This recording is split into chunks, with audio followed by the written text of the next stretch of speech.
Namaskara Karnataka. Welcome all of you to We Karnataka KCT and Boards. I am Ms. Gopika, your own biology master teacher. So as promised, I am going to be taking biotechnology applications, and as all of you know, I have done biotechnology principles in 1 hour, which you would take technically in your college more like at least 6-7 classes. So I have done it in 1 hour. So go check it out on the channel. I have also done evolution. I have also done molecular basis of inheritance. So I am trying to cover all the high weightage chapters for your boards. Okay. So if you are not watching it, students, that is your mistake of not wanting to be a topper or not wanting to get 95% in your boards. So please do not do this mistake. I have taught the entire chapter in English with the help of notes, and the short notes are also available in the description box. Okay. So what are you waiting for? Go and run, watch that video. And now I'm going to start with biotechnology applications. So start ಮಾಡೋಣ. ಹೇಗಿದ್ದೀರಾ ಎಲ್ಲರೂ? ಹೆಂಗಿದೆ ನಿಮ್ಮ board preparation? ಚೆನ್ನಾಗಿ ಹೋಗ್ತಾ ಇದೆಯಾ?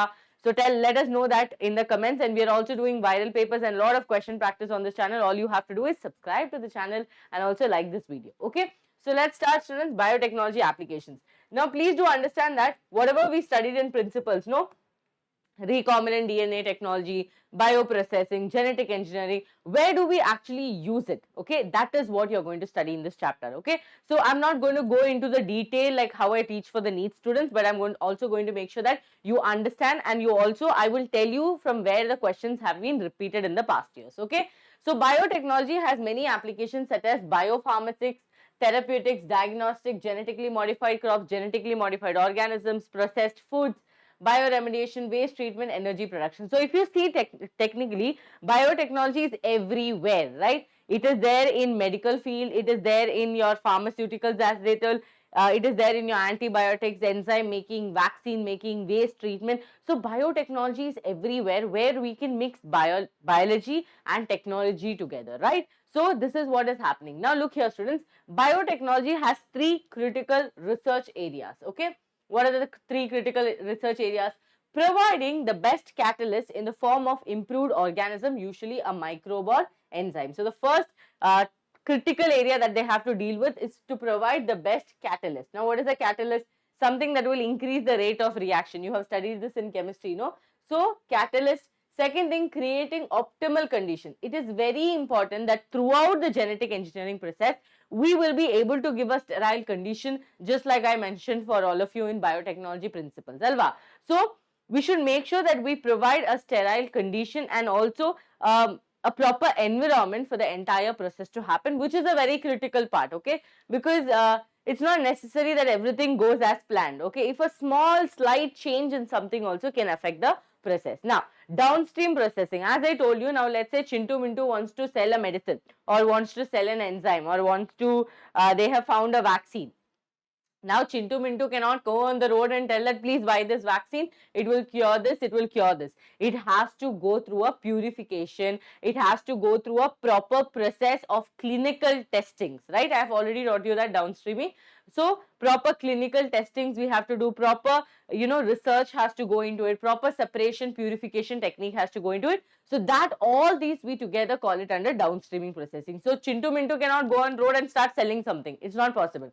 So downstreaming processing technologies to purify the protein and the organic compounds. So these are the 3 critical areas. Don't take tension about these. I have not seen much questions on these. Okay. Now, moving forward, 3 options for increasing food production.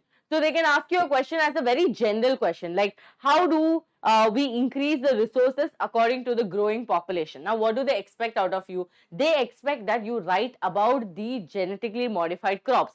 They expect you to write about biotechnology, okay? But what happens most of the time, you will be writing about some storytelling that, okay, you know, this, let's say, I'm not able to remember. Okay, Ram from Udupi has to grow more rice for you know, Vignesh from Bangalore to have 3 kids.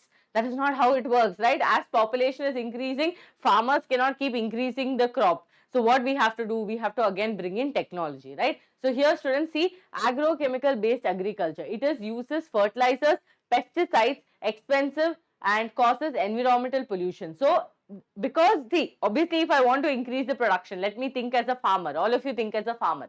Now, if you're a farmer, the demand for rice is increasing day by day, day by day. Wheat is increasing day by day. What will you do? You will try to avoid any kind of pest or weeds which will affect these farm, right? So what you will do? You will start spraying fertilizers, because you do not want, you're not going to consume this. You're going to sell this and you're going to get money out of it. So obviously, you're going to only think about how I can increase my production, right? That's the only thing that we will think about, because I'm a business person. I'm thinking that, okay, if I sell this much kgs of rice at this much price, this is my returns and this is how much I'm going to save up from it, right? Obviously, they also have to leave their families.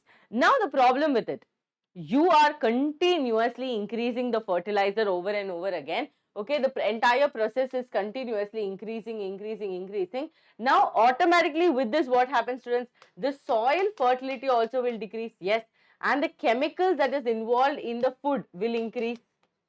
Okay, chemicals will increase. This is the only thing that is going to happen.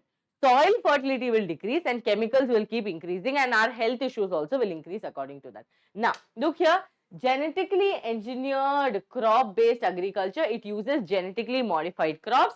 Genetically modified organisms are plants, bacteria, fungi and animals whose genes are altered by manipulation. This we already learned in your principles, so this is easy to understand. Now, advantages. What is the advantage if Ram starts using genetically modified crop instead of using normal crop? We should know that, okay, if I want to cut down on the fertilizers, if I want to cut down on the chemicals, what is the benefit that I'm going to get? Okay, by doing this organic farming also, what is the benefit? Now, all of you know, if you go to market, there will be two kinds of people. Okay, one will be selling the normal whatever, rice, avalaki, etc. Another person will be selling organic apples, organic avalaki, okay, organic things they'll be selling. Now, some people will think that, okay, I should buy organic, okay, I should go for organic, I should start eating healthy. But when they see the price of it, they will notice that there is a big margin difference. Now, what will happen? Automatically, because of that financial thing, we will go again back to the raw materials. We will not be able to afford organic. So, here comes where your genetically modified crops we can use. That is, students, it makes crops, this is exact lines of NCERT, okay, it makes crops more tolerant to abiotic stress. Be it cold, be it salty condition, be it heat, be it drought, all these conditions, these plants will have comparatively better withstanding capability. Withstanding means what? Now it's very cold. Okay, let's say Chintu can survive in cold and Mintu cannot survive in cold. That means what? Chintu can withstand cold. Okay, withstand the temperature means can survive. Okay, so here also it makes crops more tolerant to abiotic stress. Now, pest resistant crop reduces the use of chemical pesticides. So, these kind of crops will also avoid the amount of pesticides that I am going to spray. Okay. Next thing, it reduces post-harvest loss. All of you know that, let's say we are growing maybe 10 kgs, okay, but it's not necessary that after harvesting we get 10 kg. There will be lot of waste, okay, lot of things that has to be purified, filtering. We might get only maybe let's 7 kg. Now, the 3 kg post-harvest loss can be reduced. Now, it increases efficiency of mineral usage by plants. It enhances nutritional value of food. Very important, students. It increases efficiency of mineral usage by plants, okay, because what happens, plants, all of you have noticed, right? If let's say in this plot, if I'm growing plant, if I grow plant for a very long time, okay, let's say for 2 years or so, these plants are going to consume all the fertility of the soil, making this soil infertile. Now, what is going to happen? A farmer who really wants to grow something, okay, a farmer who wants to grow it will not be able to grow here because the fertility reduced drastically. Now, this kind of crops will increase the efficiency so that plants will not consume everything. Like, they're not selfish, they'll not consume everything. They'll only take what is necessary and they will not lead to exhaustion. Okay. Now, it enhances nutritional value of food. Example, your golden rice. Okay. To create tailor-made plants to supply alternative resources like starch, fuels, pharmaceuticals to the industries. So, at least learn 4 points at least. Okay. Abiotic stress you remember, pest resistance you can remember, post-harvest loss you can remember, enhancement of the nutritional value. Easy to remember, no? Baby things, students, baby things. Yes. Now, pest resistant plants, they act as biopesticides. It reduces the need for insecticides. So, pest resistant plants means we have done something called as gene addition, gene subtraction, something we have manipulated in the gene. Okay, we have manipulated these people's gene. We have manipulated their gene so that these people can become pest resistant. Got it? These people can become pest resistant. To make them pest resistant, we have neither done manipulation of the gene, that is, we have done gene addition or gene subtraction. This way, what will happen? They will automatically become pest resistant. Okay. Now look here. BT cotton, BT corn, rice, tomato, potato, soybean, etc. are the example, but we are only going to focus on BT cotton because that is what is there in your portions. Okay. So video na il tanka nodidre like ಮಾಡಿ video na share ಮಾಡಿ friends ಜೊತೆ.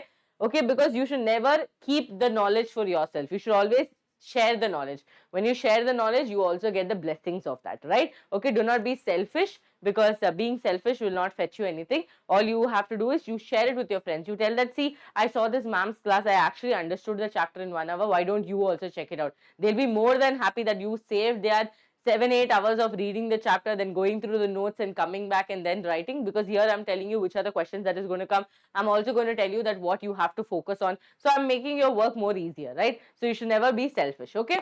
Chalo. Now BT cotton, students, some strains, okay, of a bacteria called as Bacillus thuringiensis have proteins that kill insects. Okay, so there was a bacteria called Bacillus thuringiensis. It has an ability to kill the person who's coming to attack them as a part of self-defense. Okay, I've taught you this again in principles as well. Self-defense. Self-defense, correct? Yes, ma'am. Self-defense. Now, let's say one thief is coming to attack me. Maybe I'll throw something, maybe I'll hit them, or maybe I'll stand like this, or maybe I will shout. So it is my self-defense. Now, all of your self-defense will be different. Now, a person who knows karate will first put a kick, right? They will kick. Okay, now let's say some other person knows kung fu or something else they know, okay? They will react according to that. So that is what I'm trying to say you, that some strains of Bacillus thuringiensis, that bacteria self-defense was useful to us. Why? See, because it was killing insects like your beetles, lepidopterans, diphterians, okay, flies, mosquitoes also you can study. Now, Bacillus thuringiensis forms an insecticidal protein called as Bt toxin. So students, how are they killing this insect? They are making a crystallized protein which is a toxin. This toxin is in the inactive form. It will only become active when it enters into the larvae. Okay. So crystals during a phase of their growth, it does not kill. Okay. It does not kill bacillus as it exists in inactive protoxins. So what exactly happened? Look here, all of you. I will explain it to you. Okay, I think I will draw it in another slide, students. Just give me a minute. Yes. Okay, yes, let's draw it here. Okay, look here. Now, this is your cotton. Okay, we are going to start with cotton. I'll make you understand the whole concept. So, this is cotton. This is your cotton. Okay, cotton is very, very prone to get affected by insects. Okay, any kind of insect. Now, let's say one insect has come to attack. Okay, one larvae of that insect. Okay, one larvae, okay, of that insect has come to attack. Now, what has happened? First of all, we will divide. Okay, we will divide this side to understand what is the Bacillus thuringiensis. So, students, there was a bacteria called Bacillus thuringiensis. Okay, I'm writing only Bacillus. Okay, okay, this much I'm writing. Bacillus thuringiensis for its self-defense. Okay, whenever some organism were attacking them, as a part of their self-defense, what they used to do? They used to make crystallized, okay, crystal proteins. And this crystal proteins will not harm this bacteria. Why? They are not going to harm it. Why? Because it is in the inactive stage. It is in the inactive or protoxin. Okay, this is a toxin. Okay, protoxin stage. So, this crystal proteins, in other words, were called as your BT cotton. Sorry, BT toxin. Okay, BT toxin. Clear to all of you? Yes, it was called BT toxin. Now look here, Bacillus thuringiensis as a part of self-defense made crystal proteins. These crystal proteins were called as Bt toxin and it is in an inactive or protoxin stage. Now I am spraying this Bt, okay, I am spraying this Bt toxin on this cotton. Now this larvae which has come here, students, this larvae is definitely going to attack the cotton. Yes ma'am, it is going to attack, but it is going to end up consuming, okay, it will consume the Bt toxin. It will consume the Bt toxin. Then what will happen? After it consumes the Bt toxin, understand the Bt toxin is in an inactivate stage. Okay, when I sprayed it, it was in an inactivate or a protoxin. Okay, protoxin stage. What will make this person activated? What will make this person activated? This person will get activated when there is an alkaline pH. Okay, what pH? Alkaline. Acidic pH, alkaline pH, you people have studied, no? When there is an alkaline pH. So, with the help of this alkaline pH that is present in the larvae. So, remember, alkaline pH is present in the gut of the larvae. Okay, gut of the larvae.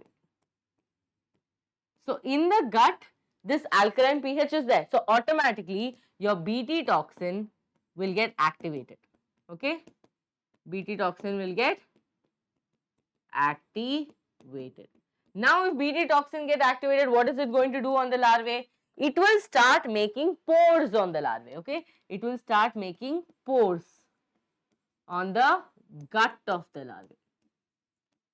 Okay, gut of the larvae. Got it?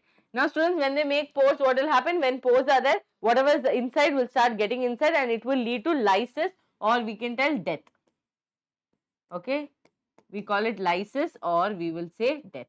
So, this is how we will be able to protect this. Okay, this is how we will be able to protect it. So, this will be inactive, it will become active only with the help of alkaline pH. That is why when we consume Bt corn or Bt tomato, brinjal, nothing will happen to us because our gut, okay, in our stomach we have HCl and that is acidic pH. Okay, alkaline pH is present in the larvae of your lepidopterans, okay, flies, mosquitoes, beetles, etc. Clear to all of you? This is what exactly happens. Look at this process. This is the only process that is a little tricky, but otherwise everything is very easy, right? So Bt cotton is there, students. Why do I call it Bt cotton? Because of Bacillus thuringiensis. Okay, so one larvae has come to attack the cotton.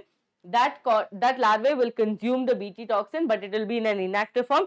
As it goes into the gut of the larvae, there will be alkaline pH will get activated. The Bt toxin will get activated and it will start making pores on the gut of the larvae. Because of it, whatever is outside will start entering inside, leading to breakage and ultimately death of the larvae. Okay, when we consume, nothing will happen to us because it only gets activated in the alkaline pH, not in the acidic pH. I hope this is clear to you. Keeping this in mind, let's continue this. Okay, yes.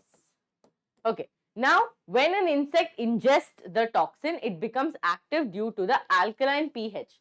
Okay, due to the alkaline pH of the gut, which is solubilizes the crystals.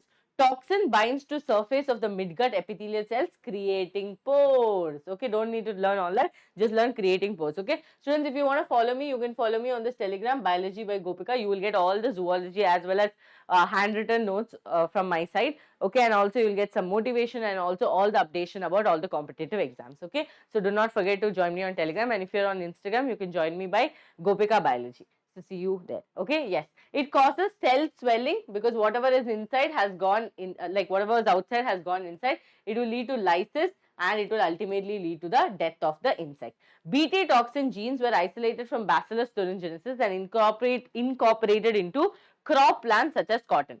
Most Bt toxins are insect group specific. That means if I'm going to attack, I'm having a specific thought that okay, I will only attack this person, right? So that means what, they are specific. Okay. Now they are coded by Cry genes. Now question from where it will come, MCQ question will come from here. See, Cry1AC and Cry2AB genes control cotton ball worm. Okay, cotton ball worm. Cry1AB. Okay, Cry1AB gene controls cotton borer. Okay, sorry, corn borer. Okay, corn borer.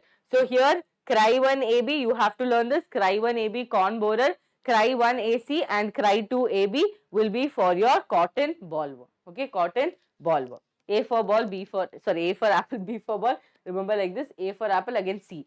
So here AC and AB, here only AB, but it is 1. Okay, 1. This is from here MCQ will come. Okay, MCQ or even fill in the blanks can come.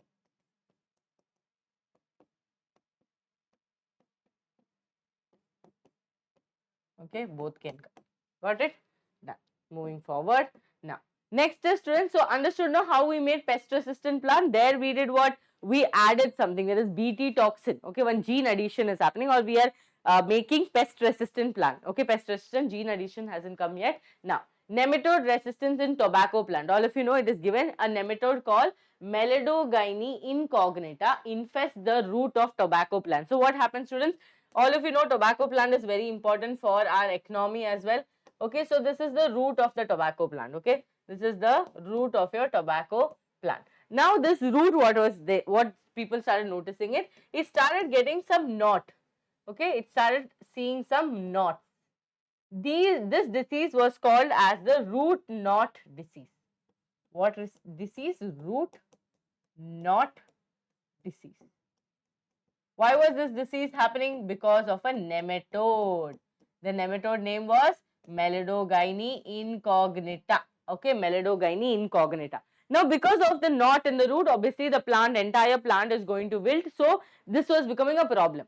So, what people thought was, let's do something called as RNA interference or RNA silencing. Now, students, what is this RNA interference or silencing? Normally, you know, DNA will become mRNA, and this mRNA will ultimately form protein. Yes or no? This protein is going to express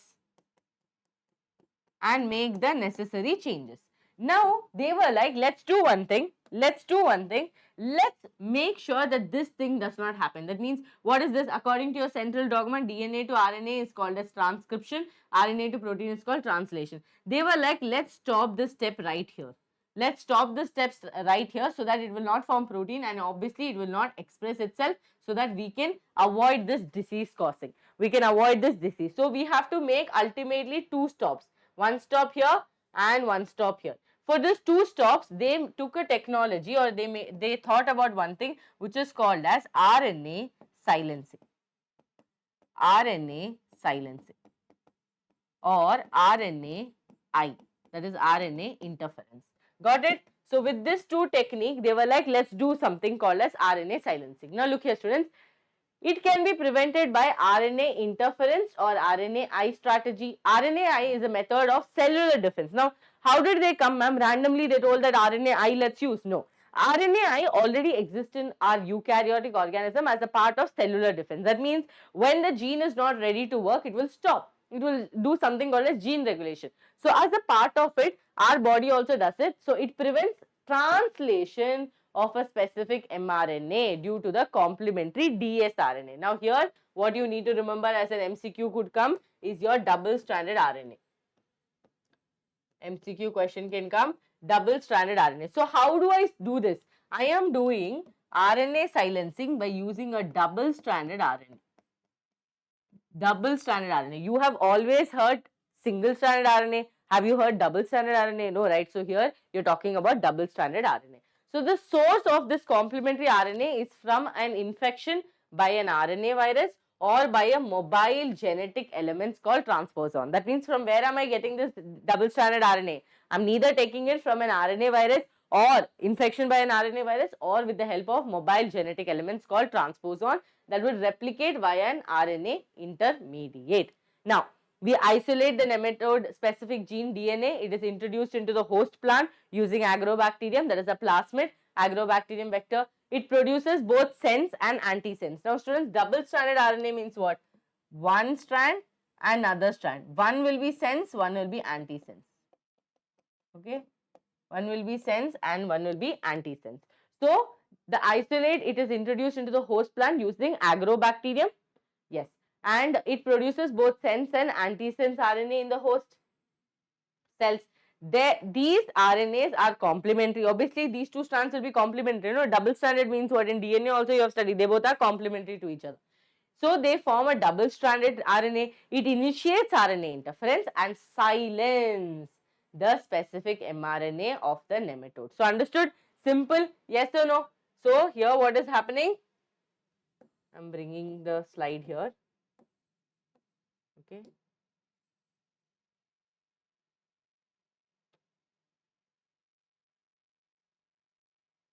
Yes. So here students, I'm writing two things here. This notes, I'll share it on the Telegram channel, okay? Yes. What I was telling, first one is your RNA interference, okay? RNA interference is done why? Because this nematode, okay, Melidogyne incognita, this nematode, I'm writing here MI, okay, this nematode Melidogyne incognita was causing root knot disease in tobacco plant. What disease? Root knot disease. Root knot disease in who? In tobacco.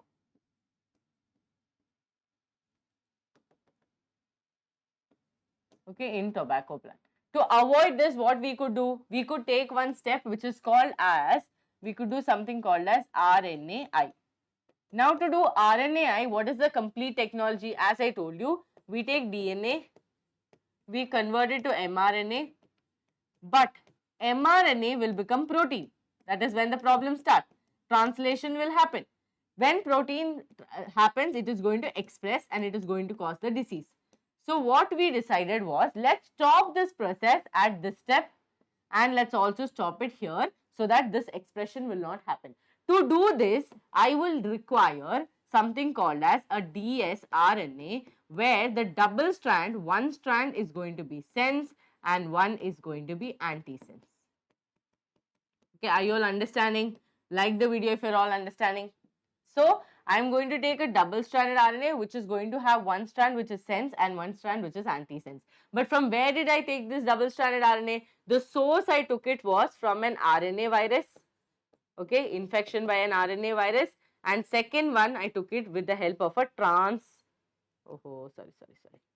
okay, transposons, okay, which are mobile genetic materials. Okay, mobile genetic materials. Got it? Mobile genetic materials. So these are the two sources from where I got this double-stranded RNA, and obviously these two strands are going to be complementary. Yes, ma'am, they are definitely going to be complementary. One sense and one antisense is going to be there, and they will also be bound, right? They will also be bound. Now these people, what they are going to do, students, they are going to make sure that the mRNA, okay, these people are going to interfere and they are going to make sure that mRNA does not form protein and no translation happens. Okay, no translation happens. No translation. Okay, if no translation happens, that means no disease as well. Okay, no disease as well. Okay, got it? No disease as well. This is the entire RNA interference. Now with that, I would like to add on about gene addition. Okay, that is, for some process, I want to add a gene. Again, this is all manipulation, no? I want to add a gene. If I want to add a gene, what will I do? Okay, what will I do? Yes. Students, to add a gene, I am going to do basically, I'm going to take the normal rice. I notice that many people have vitamin A deficiency. So with the rice, I am going to incorporate beta carotene. What am I going to incorporate? Beta carotene. This beta carotene, from where did I take the source? Like here also source is there, no? I took it from daffodil plants. Okay, daffodil plants. Now from daffodils, I took beta carotene. This beta carotene is a precursor of vitamin A, and ultimately I will get something called as golden rice. Okay, color also will be different. This is going to be yellowish in color. It's basically golden color. Okay, yellow in color, and this will be rich in vitamin A. Rich in vitamin A. So the people who had deficiency, people who had a problem of color blindness, everything, they will be okay with having golden rice because it is rich in vitamin A. This is your gene addition. Okay, gene addition. Now, look here. Recombinant DNA technology helps for mass production of safe and more effective therapeutic drugs. Now here, what question can come here? about 30 recombinant therapeutics have been approved, but out of that only 12 are being marketed in India. Okay, this can come as an MCQ. Now, most important question, students, they can ask for a 5-mark question is genetically engineered insulin. I've seen a lot of question, not diagram, but the explanation. Now, what happened?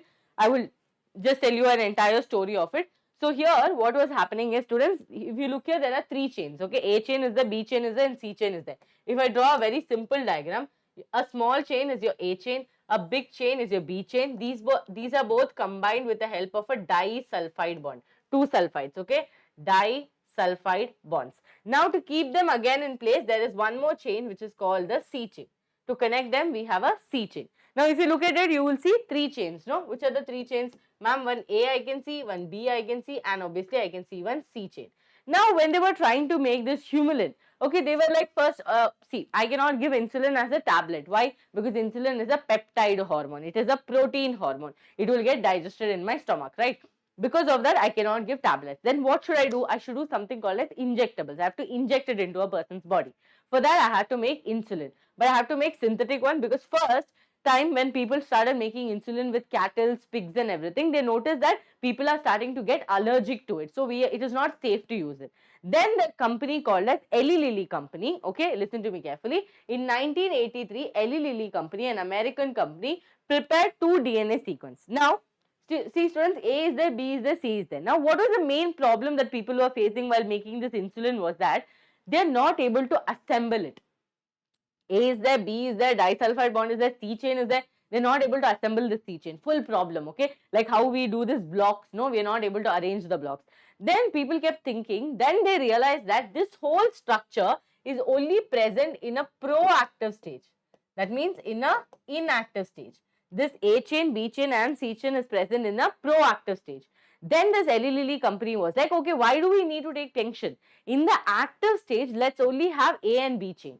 Okay, so here what they did, they prepared 2 DNA sequence corresponding to A and B chains of a human insulin and introduced them into a plasmid of E. coli to produce insulin chains. Understood? Chain A and chain B were combined and finally they made Humulin. So they took E. coli, okay, let's say E. coli A, and they took E. coli B. Okay, now from E. coli A, what did they make? They made the A chain. Okay, they made the A chain. From E. coli B, they made the B chain. Now they took both the chains, that is A chain and B chain. They combined A and they combined B with the help of a disulfide bond without taking the help of your S chain. C chain. Okay, without the help of your C chain, they made a complete insulin which is called as Humulin. Okay, Humulin. Students, why? Because C chain is only present in an inactive stage. In active stage, it is not present, so they finally made Humulin. Okay, the question can come, so please be careful and understand that is the proinsulin. Okay, in mammals, insulin is synthesized as prohormone or proinsulin. It is processed to become mature and functional. So in the pro stage, because C chain was there, it was making a lot of problems. So to avoid that, they made free C peptide. A and B, they combined it with disulfide. Clear to all of you? Okay, this is how they made Humulin. Now, one more very important question that you always get is gene therapy. Okay, it is a method to correct a gene defect in a child. So here what we are doing a correction to correct a gene. Okay, to correct a gene, it is called as gene therapy. Now, here the first case that came was, students, the first clinical case that came for gene therapy was in 1990 and it was given to a 4-year-old child who had adenosine deaminase deficiency. Now, what is the problem with this is, if this fellow's deficiency is there, no, it is going to affect the maturation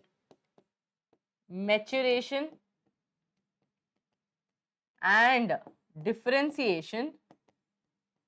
It is going to affect the maturation and differentiation of your lymphocytes.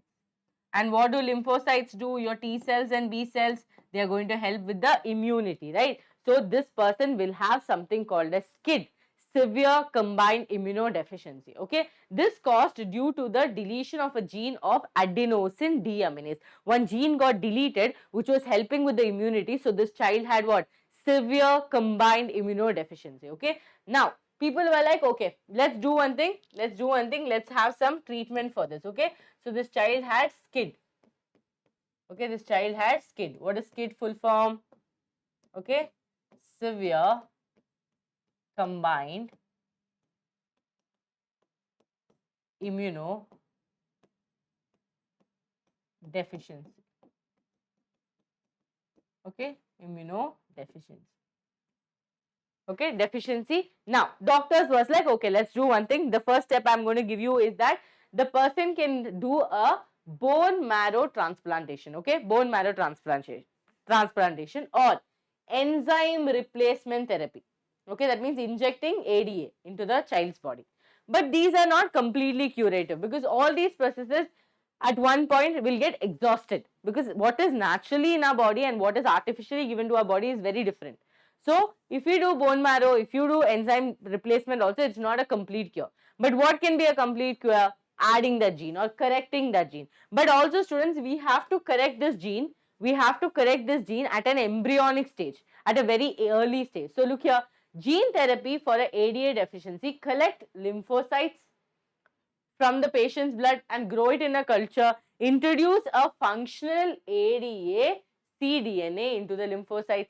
Okay, they are returned to the patient. This should be a periodically repeated because lymphocytes are not immortal. They will all the cells have a lifespan. After some time, all the cells will die. So because of it, again, you have to start the process. But what could have been a permanent solution? See, it could have been a permanent cure if ADA gene from the marrow cells is introduced into the cells at an embryonic stage. That means when the child is very small at an embryo stage, if we do this, then the body will continue it. Okay.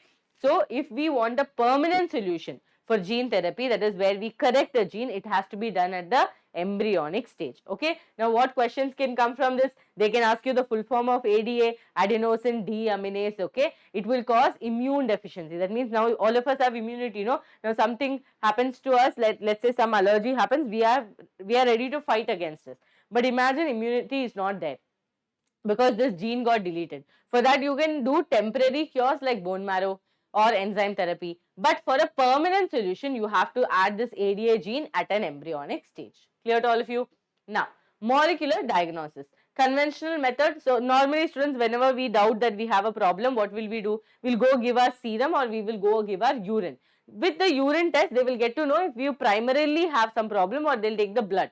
Okay, to understand if you have sugar or thyroid and all of that. But if you want more than that, right, if you want to test for cancer, HIV, that time what test do we do? So students, during that we will do again PCR and ELISA technique, okay, and your recombinant DNA. So all of you know PCR already now, by now you know that we want to amplify the gene, the DNA. If we amplify the DNA, we will be able to rectify it or we will be able to identify it faster. So look here, the concentration of pathogen is already very high in the body. However, very low concentration of bacteria or virus can be detected by amplification of their nucleic acid.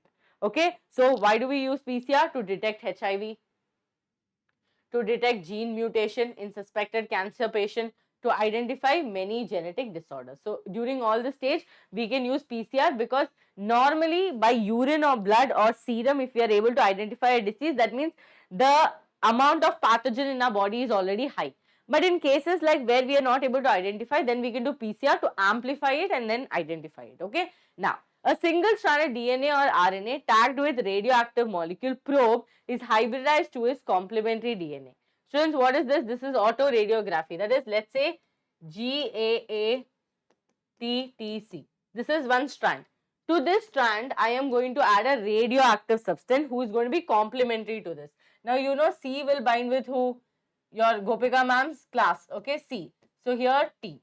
Again T. A. G. Got it? Now, this is complementary. This is complementary. And at the same time, it is also radioactive. Radioactive means what? You will be able to visualize it under an autoradiography. You will be able to see it under an autoradiography. We do this in DNA fingerprinting as well. Okay. We will see it under autoradiography. So, look here. A single stranded DNA or RNA will be tagged with a radioactive molecule. This is a probe. Okay. Radioactive molecule. This is a probe. Understood? This is a probe. okay, probe. Now, it is hybridized its complementary DNA in a clone of cells. It is detected by autoradiography. The clone having mutated gene will appear or photographic films because the probe will not be complementary with the mutated gene. Now, let's say example, okay, this is our Chota Beam's, okay, Chota Beam. So, Chota Beam's gene, okay. Actually, Chota Beam's gene is like this, but then unfortunately, because of some, okay, condition, let's say this C has been replaced, okay, C has been replaced with T, okay, C has been replaced with T. Now, what will happen? This is a mutated gene. Now, I sent a probe according to the previous, okay. Now, this will not bind with this. This will not bind with this. Because of it, I will get to know that Chota Beam has a mutated gene. That means the gene, you know, can you understand that change has happened, okay? Mutation will happen. Mutation will happen. Clear to all of you? Yes? Okay. Now, ELISA, very important. Enzyme linked immunosorbent assay. It is based on, students, they will ask you the full form. So, please remember the full form, enzyme linked immunosorbent assay. It is based on antigen antibody interaction. Antigen antibody interaction. Infection by pathogen can be detected by the presence of antigen and antibody. Just remember that it is based on antigen antibody interaction. That is all that you have to remember. Okay. Now, very important, transgenic. Transgenic animal, students, their genes, okay, foreign genes are added into them and it is manipulated. That means, let's say this is their gene, okay, normally this is their gene. To this gene, what I have done, I have added my foreign gene. This I have taught you yesterday in principles, okay, foreign gene. So now I have manipulated this fellow's gene. Now it will work according to this, right? I have manipulated this, okay. Now the most question will come, over 95% of transgenic animals are mice. This is an MCQ question. It's an MCQ question. Now, what is the use of transgenic animals? That is also a question. No, ma'am, what is the use of transgenic animals? Just give me a minute, students.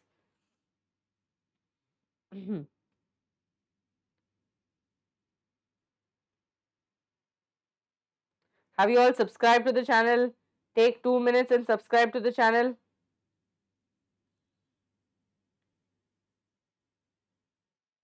Yes. Okay. Now look here. Benefits of transgenic animals. Okay. What is the use of transgenic animals? First thing, only one word you will have to know. To study regulation of genes and their actions on normal physiology and development. Okay. Study of insulin-like growth factors. Basically, if I want to study about something that is happening, but I cannot test it on a human, I will use a transgenic animal. What is a transgenic animal? Where a foreign gene is added into this animal's gene and gene is manipulated. Okay. So, if I want to study some physiology, some development.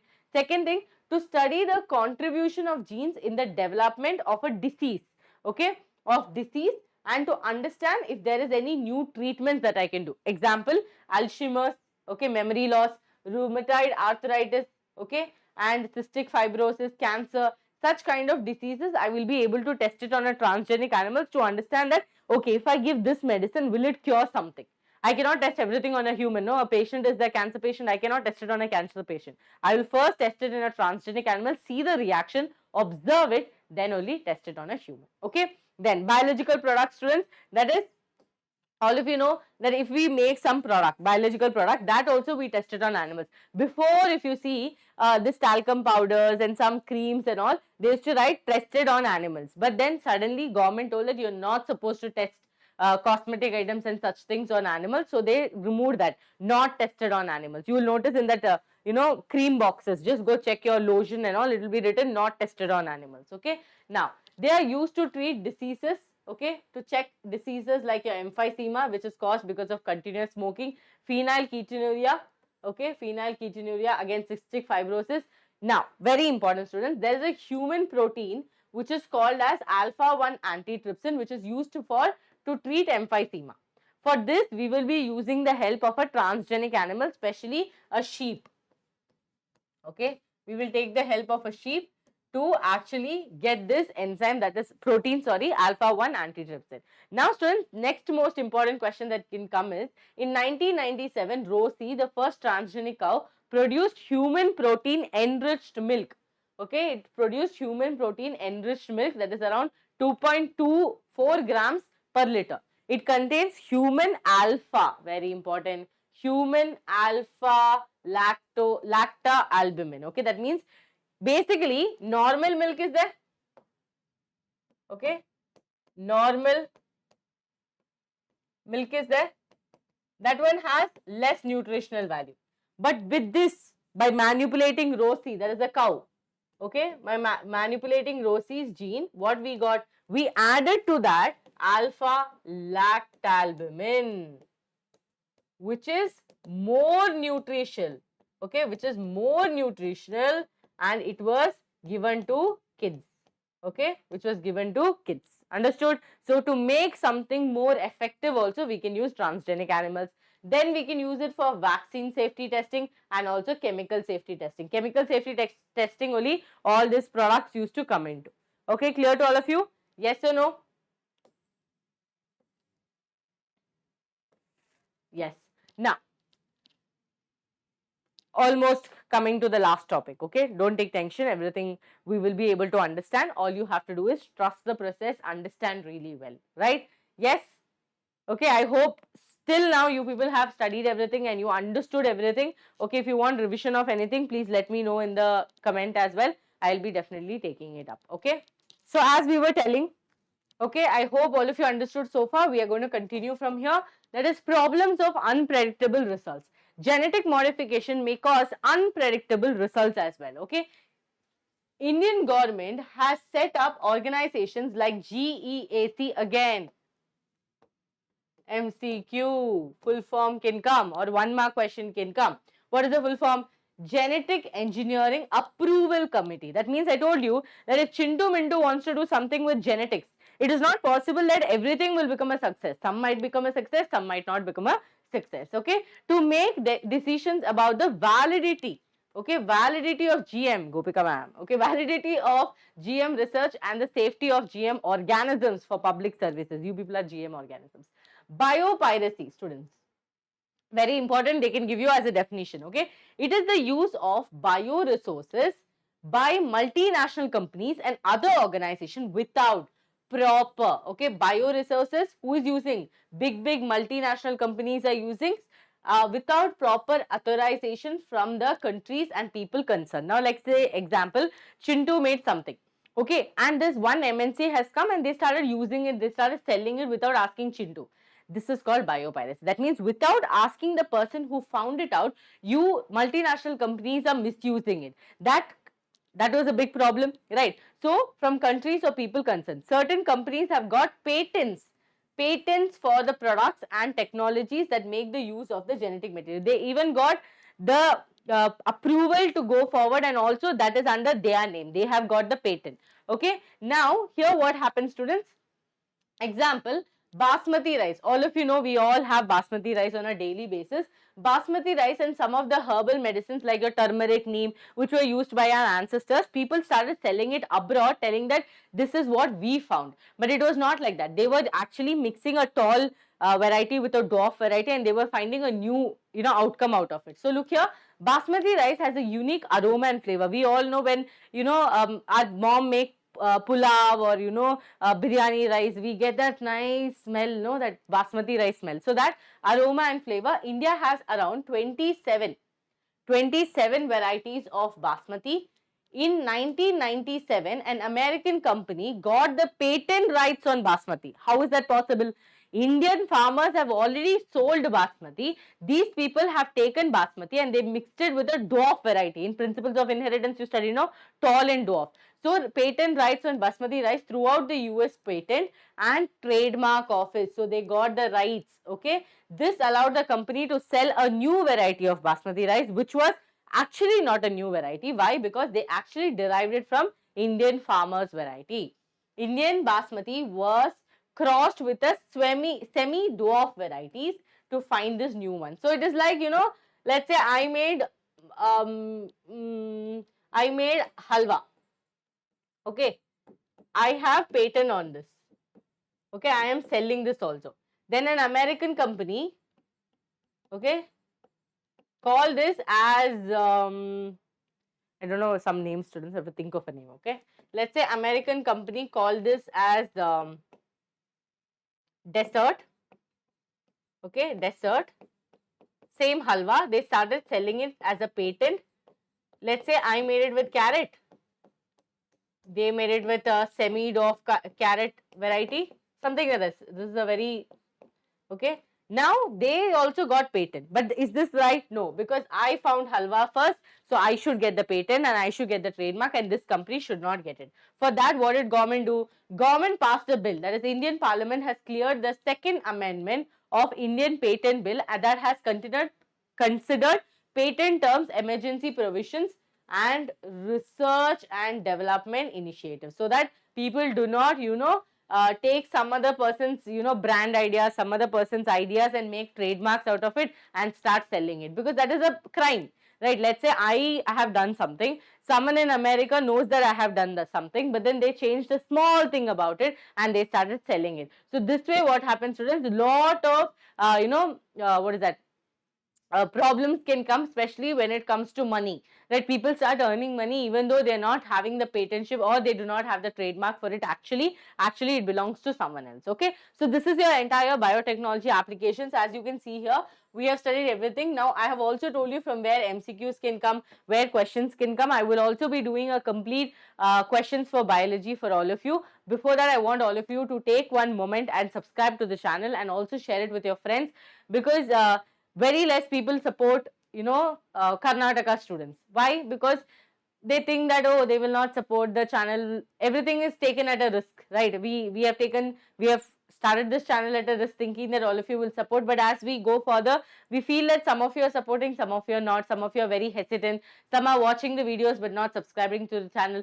So for the amount of hard work that we put, I feel a small subscribe will not harm you, because you do not even have to put the bell icon every day. If you feel that, ma'am, I'll get a lot of notifications, I don't want, please off the YouTube complete notifications, okay? But I think one subscribe will not harm you, because we really are doing all of this so that our Karnataka students benefit, because I am from Karnataka. I have been born and brought up in Karnataka, and I have studied in Karnataka. I have taught students in Karnataka. So I have a full, family feeling here.